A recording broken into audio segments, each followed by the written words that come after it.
承诺，你怎么找到这儿来了？闭上眼睛。哦，什么呀，神神秘秘。承诺，这是小白，我之前跟你商量的事儿，你考虑的怎么样了？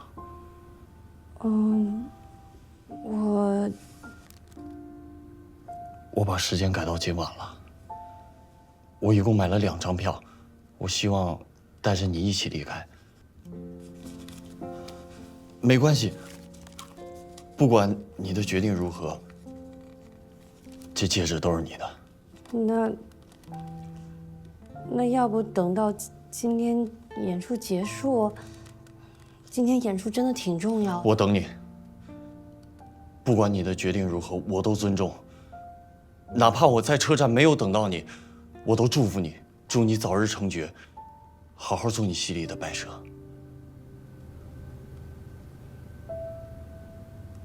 演出顺利。